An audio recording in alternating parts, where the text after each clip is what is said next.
Okay, we're going to go ahead and get started. Thanks to everyone for being here. This talk is called A Day in the Life of a Data Scientist. We're going to talk about conquering machine learning lifecycle on Kubernetes. So good to have everybody here. My name is Brian Redmond. I work for Microsoft. I'm on the Azure Global Black Belt team. I've been at Microsoft for 18 years. Redmond is my actual last name. That's been that way since I was born. I'm based in Pittsburgh, Pennsylvania, so it's in the Northeast in the United States. And when I'm not talking about Kubernetes or technology, I spend my time traveling around. This was from last week. I came here from Hawaii on vacation, so certainly a fun way to spend last week. Hi everyone, my name is Rita Zhang. I'm a software engineer at Microsoft. I'm based out of San Francisco, and I'm on the Azure Cloud Native Compute team. Specifically, I write features for upstream Kubernetes, and basically making sure that all of you guys have good Kubernetes experience on Azure. So I don't know if you guys remember this, but back in January, I guess OpenAI announced that they're using Kubernetes for all of their machine learning trainings and workloads. And specifically, their large clusters go up to 2,500 nodes. So that sounds pretty incredible, especially for data scientists everywhere, right? Nowadays, more and more companies have AI as part of their company strategy.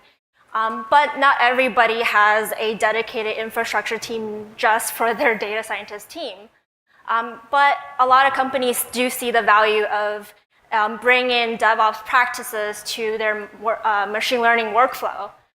And what we want to do in this session is essentially demonstrate the typical machine learning workflow and how we can leverage some of the best tools that are familiar to us in the Kubernetes community, but to enhance the development experience and operations life cycles.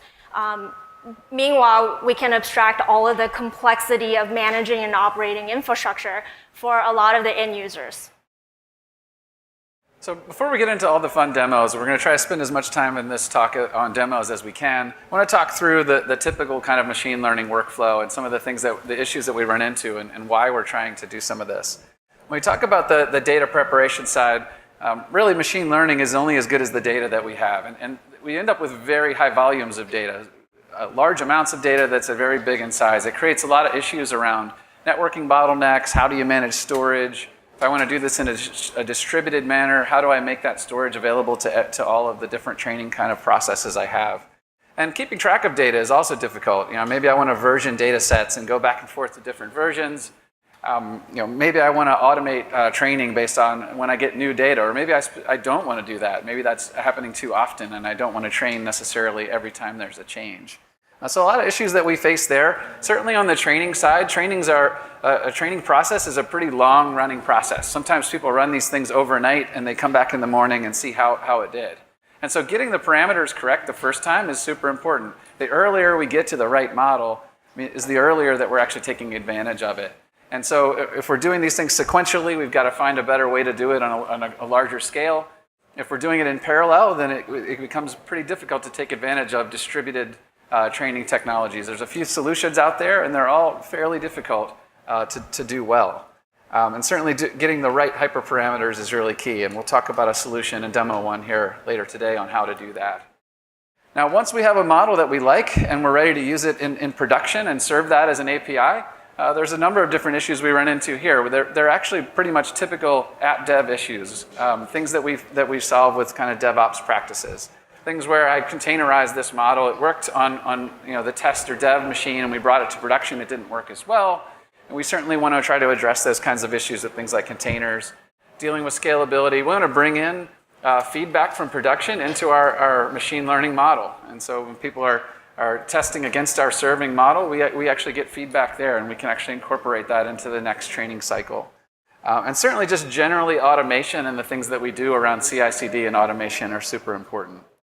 So when we say DevOps, what do we mean by DevOps? This is a quote from Jez Humble. It certainly lets you kind of read through that. What jumps out to me is we're talking about rapidly changing resilient systems at scale. And certainly when we think about what we're trying to do with machine learning, those things are super important.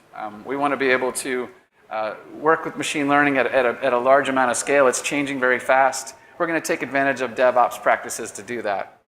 It really means things like using agile practices all throughout the solution, not just on our sort of code application development. Using infrastructure as code and Git throughout the process to make sure that we can roll back and roll forward and understand the changes that occur. Automated testing throughout the process, using things like CI/CD to allow us to roll back and do things like canary tests and all those interesting things, but do it for our machine learning process. And we see that having been done in the past very well in the app dev world. I would argue that not as much of that is happening in the machine learning process. Certainly a company like OpenAI, they probably do this very well. Everyone else, I would say a lot of this stuff happens underneath someone's desk and things like that in the machine learning data science world. At the same time, we don't want to incorporate a bunch of rules and tools and processes that slow down data science. Data scientists are doing science, and that involves a lot of experimentation. The goal would be to make that experimentation more efficient, not less efficient. And that is super important when I think about data science and machine learning. So where do containers and Kubernetes fit in? Well, this is KubeCon. I think everybody understands these technologies pretty well. We do want to take advantage of containers when we're doing machine learning. Rita was working on some of these demos, and she sent me over a Python script. I tried it out on my machine. I was missing some Python dependency. Containers take care of those kind of problems for us. And we need Kubernetes to handle orchestration for us. We're dealing with pretty large distributed systems, massive scale, thousands of cores. Some are GPUs and some aren't. Kubernetes will help make sure that the right workload ends up on the right kind of node, and we end up being much more efficient about our trainings. And we're going to use tools like Helm, and you'll see where Helm fits in as well if you're not familiar with Helm. Certainly a part of the CNCF as a package manager for Kubernetes. As we mentioned earlier, there are many open source solutions popping up specifically to tailor running machine learning workloads on Kubernetes and enhance the end user experience. Some of the ones that I can think of right now, it's like PolyXon, RiseML, Pipeline AI, IBM Fiddle. Those are a lot of options, right? So for the purpose of this talk, we chose KubeFlow to demonstrate a lot of the concepts. And what we love about KubeFlow is that it's first of all, it's open source, it's a community product, and it really abstracts a lot of the Kubernetes complexity, and it also makes repeating training and serving a lot easier for people who might not be as familiar with Kubernetes. But also like bring in, Argo workflow, Jupyter Hub, and just make it, it's a fully packaged solution that integrates a lot of the tools that we're already familiar with. Okay, so we've done this talk a couple of times, and we always like to use real-world examples. And in the past, we've done demos with image classification, and often we choose a well-known celebrity around the world. And since we're here in KubeCon China, we thought it's appropriate to use Fan Bingbing, as she's probably one of the most famous female celebrity in the country. So as many of you know, a couple months ago, a lot of fans were really concerned that she kind of disappeared. And she kind of was popped up in various parts of the country. And so we thought, why don't we use image classification to find her? And taking the workflow that we kind of talked about earlier, let's apply it to this particular example. So first we start with the data, right? For this particular demo, we are actually using transfer learning. So what that means is we start with Inception v3 as our base model, which already has a lot of image classification for a lot of the common things that we know, like a dog, a cat, flowers, and people, and so on and so forth. So what we're doing is we're using that base model, and we applied that our data and labels for Fan Bingbing, images for Fan Bingbing, and images that are people who are not Fan Bingbing, right? And we're taking that and we're retraining the top layer, and that's how we get our particular model that works for our scenario. And next, we obviously want to improve and refine our model as it gets better. And so what we're doing is we create repeatable experiments, essentially our model, and we want to be able to run them as containers. And we want to visualize the results in TensorBoard. And we also want to be able to run and scale all the different trainings, all the different hyperparameters by running it in Kubernetes. And we're going to leverage Helm and a bunch of other tools together to show you guys how we are doing that.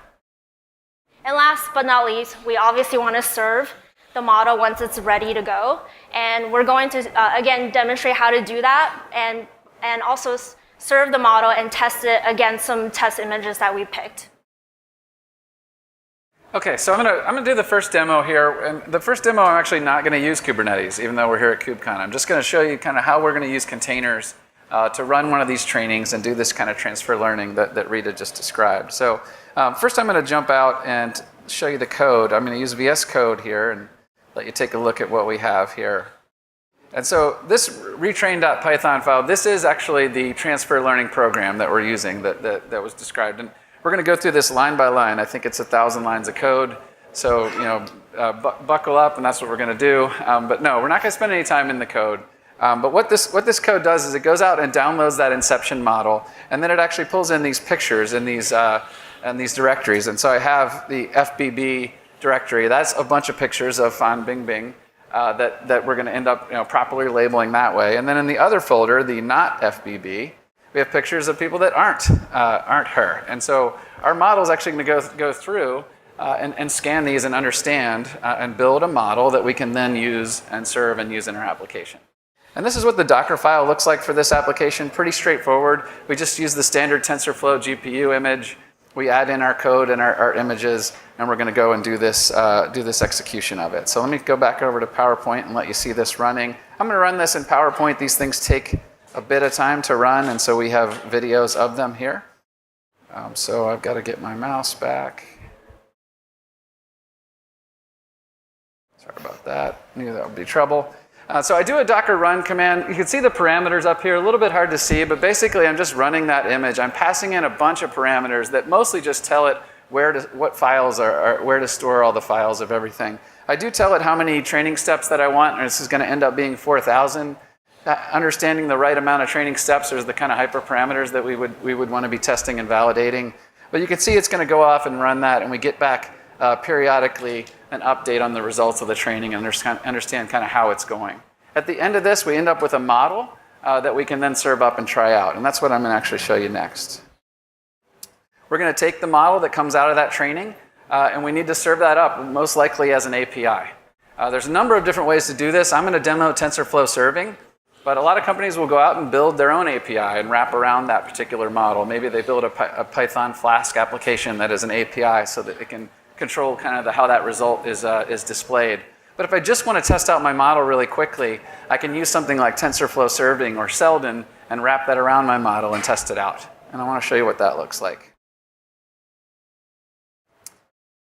So what I end up doing here is I basically just take the standard TensorFlow Serving image, which is really just a subset of the overall TensorFlow project, only the components that you need to serve this actual model. And I'm going to copy in my model file into that and create a container image. And when I go and run that, I end up with an endpoint that I can query. And so what I'll end up doing is I'll take a client application. Now that this endpoint is running in the background, I'll take a picture and send it to that endpoint. Pretty simple sort of process. And when we do that, this is the type of result that we get. I end up with something that understands our model. Up in the top there, it shows the FBB and not FBB labels that came right out of the model. And the particular picture that I sent here, it comes back with percentages based on is this Fan Bingbing or not. So in this case, it's 95% sure that person in that picture is Fan Bingbing. And so we're pretty confident that the model works with kind of a test image. And so TensorFlow Serving obviously gave us that really simple way to take that model without writing a bunch of code around it and test it out. And that's the basics of that kind of piece of the demo. So what about KubeFlow? That was just the basics of running it locally. KubeFlow is where we're going to get a bit more interesting and take it up to the cluster and run this at a bit more of a scale. And so we'll walk through how to install KubeFlow here and how to actually use something called a TF job to actually get that up and running. The first thing I want to walk you through is I have a cluster running in Azure, and so my particular cluster is on ACS Engine. One of the nice things about running Kubernetes, particularly around machine learning and GPUs, is Azure takes care of adding the NVIDIA drivers for whether I'm using Azure Kubernetes Service or ACS Engine. It automatically sets up those drivers and makes my GPUs available for those particular VM sizes. And so you can see on this particular node, I did a describe on one of the nodes, and I have that nvidia.com/GPU label, and I have one available in this particular node. I can use that label later when I have my TF job specification. I'll make sure that I ask for that so that we end up running this on a particular GPU node in my cluster. And it's nice, I don't have to do any work to get those drivers set up. So next we're going to install KubeFlow. And KubeFlow uses KSonnet for its installation. It's basically a simple way to kind of parameterize all the optional features that you want to use. And so you'll actually go out and point it out at a registry and to the source where KubeFlow's source is actually installed. And then you specify the different components that you want. So everybody's going to use KubeFlow core. We're also adding TensorFlow serving, and we're adding Argo. And Argo is the workflow utility Rita mentioned that you'll see in a demo later. And so we're adding those different components. We're layering any of the parameters for any of the ways that we want to configure this, if we want things exposed to the internet and so forth. Once we actually go and add those parameters, we do a generate. That's actually what's going to go out and create the manifest for installing KubeFlow. The only thing that actually installs things in my cluster is when I go out and do an apply. Once I do that apply, I'm going to jump ahead here and you'll see kind of what we end up with. The KubeFlow components are now installed into my cluster, or they're at least installing. I end up with the operator, which to me is really the key to KubeFlow for a lot of these kind of TF job type operations I'm describing. I end up with the workflow controller and Argo, which are the Argo components. Ambassador handles ingress traffic and so forth. So I now have KubeFlow on top of my cluster to allow me to do some of these end-to-end kind of machine learning workflows. The last piece is to actually run my training using KubeFlow. I'm going to jump back over to VS Code and just show you real quick what one of these TF jobs looks like. So this is my YAML file for my job that I'm running. This is basically the same training I did in the Docker demos, but we're going to do it in Kubernetes. I'm going to create a persistent volume so I can store my logs using cloud storage, so I can take a look at them later with a different container. And this is the TF job spec for this custom resource that KubeFlow is expecting. And you can see I provide this TF replica specs, and I have one TF component here that I'm running, but it could be much more complicated than that. There could be parameter servers, various worker nodes. You can specify all of that here and then provide the pod spec. You can see the image and the arguments that I'm providing. It looks basically the same as the Docker run that I did earlier, but I'm putting it into my YAML file here. And notice I am specifying that nvidia.com GPU here to make sure that I get a GPU, because that's what my image is expecting. So I'll just show you what that looks like when we run that.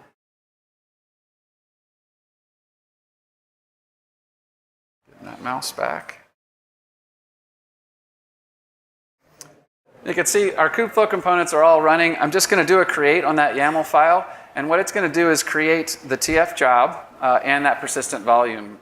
When the TF job is there, they're then going to get a pod created based on that. That's what KubeFlow takes care of for us. And you can see actually our volume is created, and we do a check on the pod. That's actually going to be creating now. And it takes it a couple minutes to create. That's why we, again, use some recordings here to jump ahead.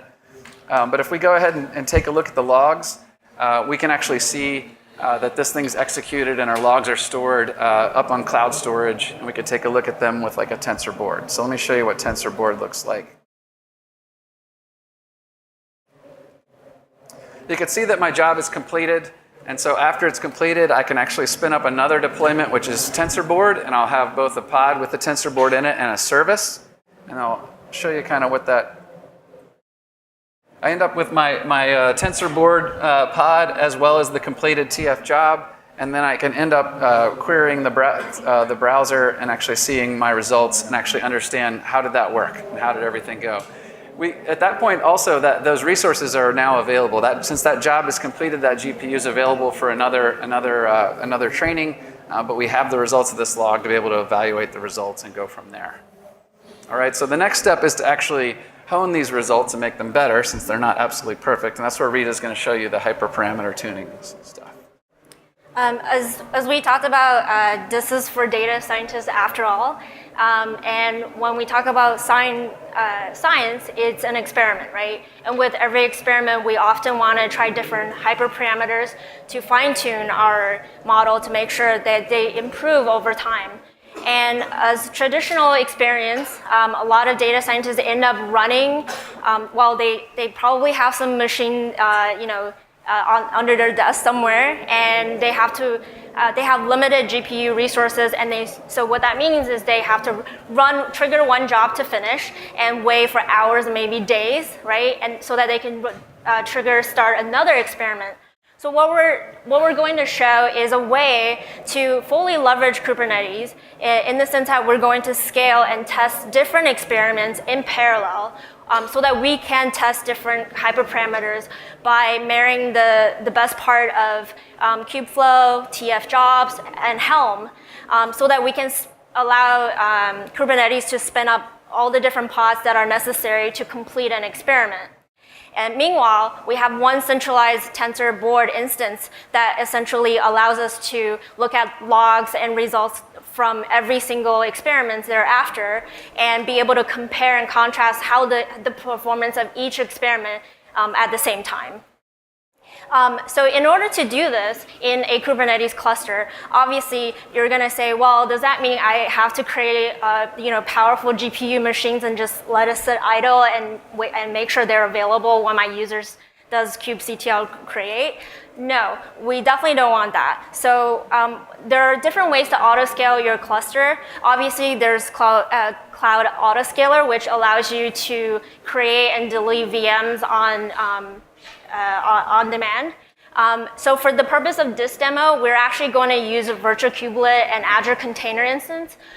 So what is Azure Container Instance? Well, Azure Container Instance is a managed service that allows you to run your containers without having to worry about infrastructure. So you don't have to manage the actual node. So all you have to worry about is, here's my image and go run it, right? So what we're doing is we're leveraging virtual kubelet, which essentially allows us to talk to a provider like Azure Container Instance and be able to schedule our containers on Azure Container Instance. And it kind of masquerades as one of the kubelets in the cluster. And with this, we're able to run jobs on demand and auto-scale as needed. And once the jobs are completed, I don't have to pay for any of the resources. So first, I'm going to use Helm to leverage Helm charts that are available for a lot of these solutions. So Virtual Kubelet has a Helm chart that allows me to install Virtual Kubelet with one single command. And as you can see here, what we're doing is we're passing in credential information for Azure so that a Virtual Kubelet will understand how to create instances on Azure and be able to talk to Azure Container Instance APIs. So once this is installed in the cluster, as you can see, when I do kubectl node, you'll see Virtual Kubelet at the very end. And what this does is, to Kubernetes, it sees it as one of the nodes. And with certain annotations, I'm able to tell Kubernetes, for this particular pod, please go run it on Azure Container Instance. And again, I don't have to worry about how to manage the VMs, and I don't have to worry about patching or managing or supporting it.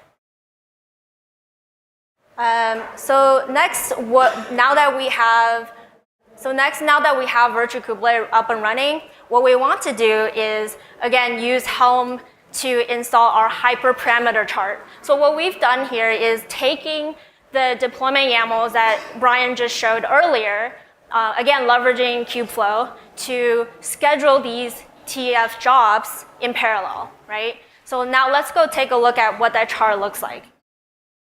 So what we like about this is essentially we're using Helm chart to help us parameterize our actual deployment of the TF jobs.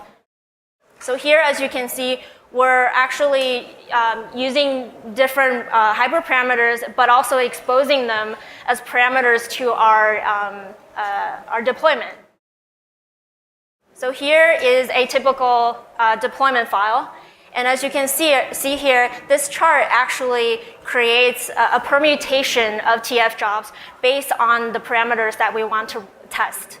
So here, as you can see, for a particular TF job, what I'm doing is I'm saying, go ahead and run this particular TF job on ACI with the K80 GPU SKU. And then again here, it's the same thing that we did earlier, where we pass in information to run our image, to run our training. But the difference here is we're passing in the hyperparameters that we want to test. And again, next what we're doing is we're telling Kubernetes, go ahead and schedule these pods on ACI.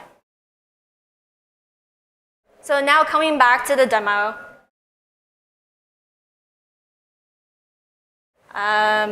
So what we've done is, again, we use Helm install to install that chart that I just showed you. And once this gets scheduled, as you can see, instead of saying that it's running on one of the nodes in the cluster, it says it's running on virtual kubelet. And what is happening behind the scenes is that virtual kubelet then talks to Azure Container Instance APIs, and here what we're doing is we're using an Azure CLI to query what are the resources that are getting created in ACI. And here, as you can see, for each one of these jobs, it's actually creating a container group within the Azure Container Instance.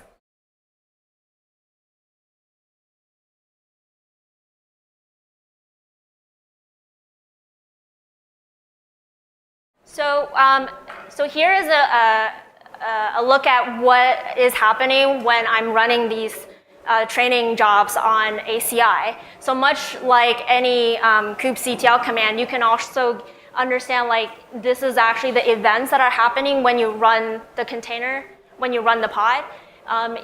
The first thing it's going to do is going to try to pull down your image, and it's going to start the container.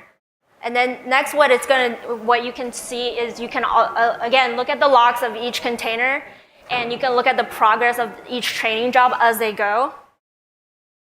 And because we're persisting all of this on Azure files, each one of remember the different permutations of the TF jobs. Each TF job actually persists the logs and the results all in a subdirectory on Azure files.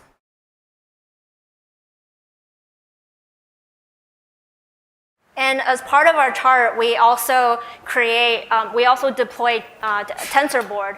And what this allows us to do is to look at the performance of all these TF jobs as they're running and be able to compare them side by side.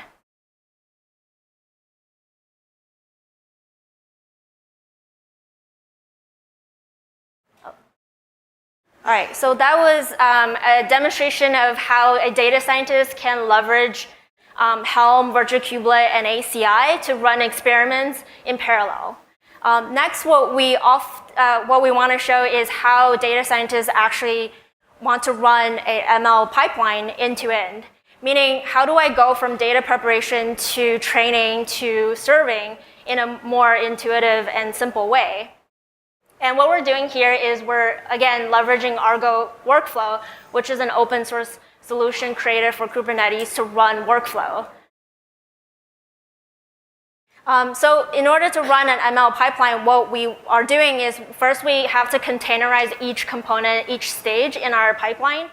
And as soon as each stage is completed, then it triggers the start of the next stage. So here I'm going to show you guys what a typical Argo definition looks like. I know this is kind of overwhelming, but essentially, like any other YAML files out there, you have arguments that tells Argo, hey, here are the arguments that I want to use for this particular run, right?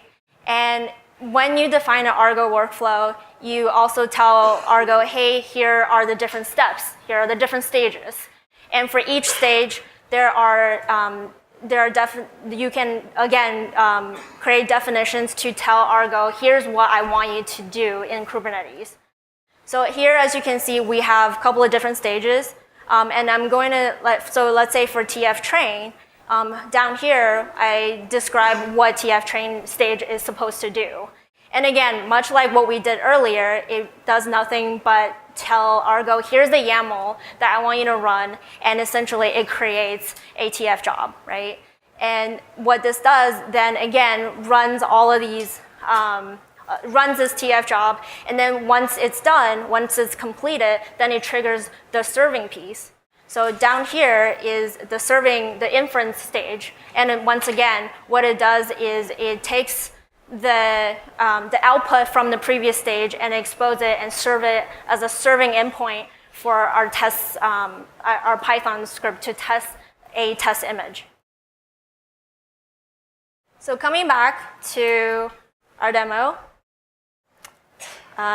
here is us running it, right? So in order to, the YAML file that we just showed you, it defines the entire pipeline. But to actually trigger it, you need to do Argo submit, which basically submits the job and initiates the beginning of the pipeline. And once it gets created, over time, as you can see, it basically triggers one stage, and then it tells you the progress of one stage, and then it goes to the next. So as you can see here, what it's actually doing is it creates my job, which is the training stage of the pipeline. And at the same time, it created the TensorBoard stage, which again allows us to monitor the training as it's going. And next, here, as you know, once it's completed, with what's interesting about Argo also, it has like a nice UI dashboard, but also the CLI will actually tell you how the status of each stage. And as you progress, it basically allows you to look at the content and the logs of your training. And again, it has the dashboard portion that lets you look at it as well. So here, as the pipeline progresses, as you can see, the training stage is done. Now it advances to the serving piece, which then creates the serving pod. And what the serving pod does is, with the service as well, it basically creates a public service, a Kubernetes service, that exposes a serving model endpoint so that my Python client code can then use that serving endpoint to test. So in this case, the serving model stage created the service, and with that service API, I'm able to run it against it with a test image. And again, the output of it is, some label and then some probability of how confident it feels that particular test. So in this case, as you can see, for this particular image, it says,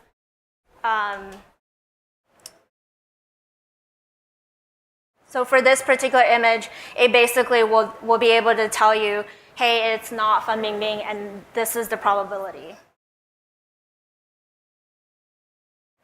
Okay, so I guess that's the end-to-end. So what's next? Yes, well, I'd like to believe that those demos meant that we solved everything. We realize it's a bit more complicated than that. In fact, in some ways, we've added a bunch of tools for data scientists to do their work, but we've also introduced some new tasks for them. Docker files, YAML. We probably don't want to have data scientists spending time in YAML files. And so perhaps the goal is to abstract some of that away from them. And certainly KubeFlow, Helm, things like that help quite a bit.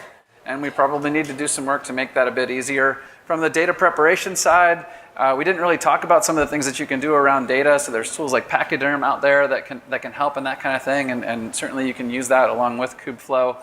And certainly on the DevOps side, we didn't talk about some of the things that you need to do around automation of testing. Certainly we have a model and we know what kind of result it should provide, so we could actually automate those tests and do things like canary deploys and A/B testing when we actually do train a model and release it into production. So important to add those things to it and know that our work is not done.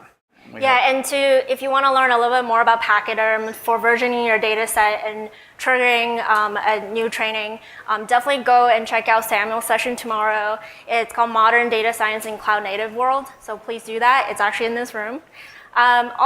We just also want to mention that there are plenty of hosted services out there today. So depending on the requirements of your data scientist, you might not need all this.